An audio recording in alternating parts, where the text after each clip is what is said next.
Estamos de volta com a segunda e última parte do nosso programa, lembrando a importância de você pedir as nossas obras, desde o Analisando até as comunidades do caminho, que é a última obra. Você pode fazer pedidos. Já estamos nos aproximando do final do ano e agora nós temos o Analisando e o Sermão com capítulos novos. A 13ª edição do Analisando, com um capítulo só mais elucidativo e o capítulo especial sobre o Talmud no Sermão do Monte. Não deixe de adquirir, você vai ter boas informações a respeito do discurso de Jesus no monte. Faça seus pedidos à Boa Nova ou à Candeia, e aqui no Norte e Nordeste, direto com o nosso editor Magno Nicolau, da editora Ideia, aqui no telefone 3222-5986, aí na telinha, ou simplesmente você pode pedir pelo site www.ideaeditora.com.br, ok? Faça seus pedidos a Magno ou a Ana. E aí em São Paulo você tem a Sinal Verde, em Guarulhos, com o Mário Suriani, no telefone 011-2409-1540.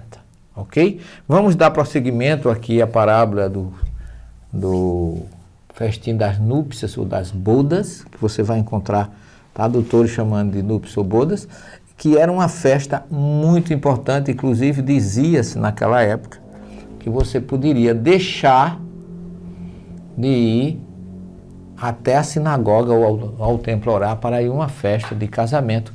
Isso é muito racional e Jesus foi muito coerente nesse sentido, porque lembre-se que a primeira ação da vida dele que chamou a atenção foi numa festa de casamento, nas chamadas conhecidas bodas de Caná. Então, está dentro do projeto que Jesus escolheu uma festa de casamento para mostrar que o reino dos céus é uma festa e que há determinados requisitos para conquistá-lo, como nós vamos ver no encerramento da parábola, mas todavia é preciso que as pessoas cumpram esses requisitos, mas mesmo assim o dono da festa, que era Jesus, convidou primeiro o povo hebreu, e aí eles não quiseram, como a gente já viu na primeira parte do programa, e aí ele enviou os segundos, chamados segundos enviados, os segundos servos, os segundos distintos, que foi quem?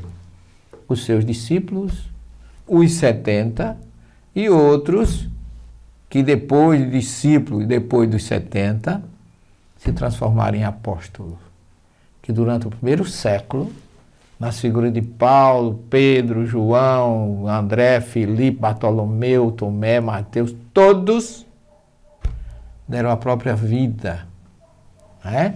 Que aí ele diz, este grupo foi instruído a lançar o convite e mostrar as vantagens e criar interesse pela festa, que foi exatamente o que João o Batista fez, e isso os discípulos e os apóstolos fizeram com muita propriedade.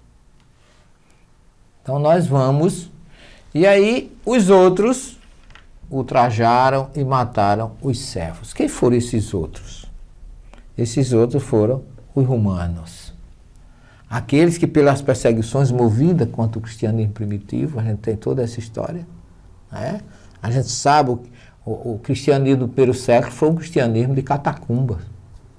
Eles se encontravam em verdadeiros buracos debaixo da terra, que quando a gente vai à Via Ápia, visita Domitilha, São Sebastião, aquelas principais catacumbas de Roma, você vê como o cristianismo primitivo foi difícil e que o mundo tratou os discípulos de Jesus da mesma forma que ele foi tratado.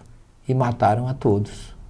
Então tem uma lógica, uma racionalidade profética nessa grande parábola de Jesus, que é a parábola dos trabalhadores, aliás, do festim das bodas. Não é dos trabalhadores, mas do festim das bodas ou das núpcias. E há alguns líderes cristãos que também foram mortos.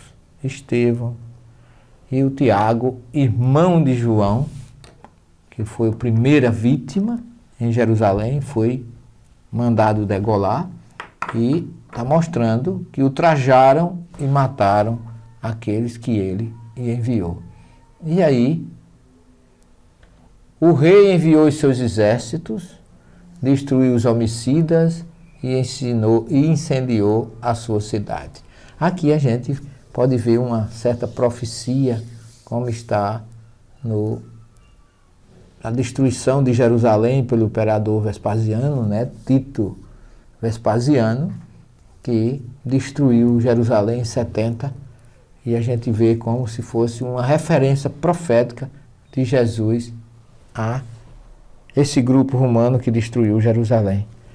E aí Jesus diz assim, que aí ele chamou outros e disse assim, e depois pelas encruzilhadas e caminhos. Agora Jesus deixou de convidar os romanos, Jesus deixou de convidar os hebreus, de convidar aquelas outras pessoas e mandou convidar indistintamente. Aí o seu evangelho é para gregos e troianos.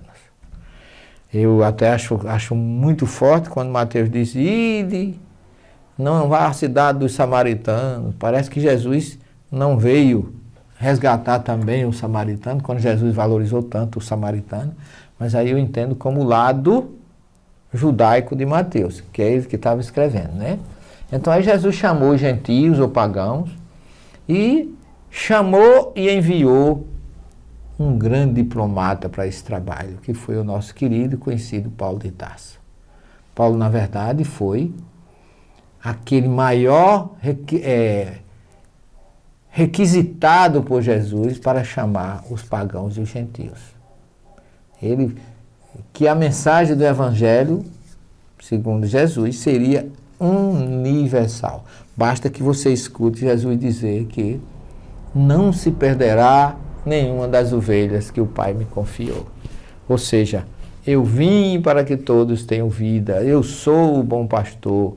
Ele conta outras parábolas das ovelhas perdidas, mostrando que ele estava preocupado de que não deveria ninguém ficar de fora da festa. Então,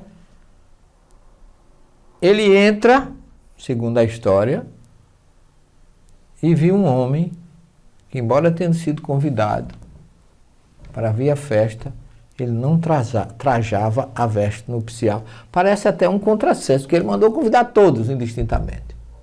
Mas isso não significa que todos tivessem direito. Ele nos convida a todos para segui-lo. Mas muitos não o seguem. Muitos não praticam o que ele diz.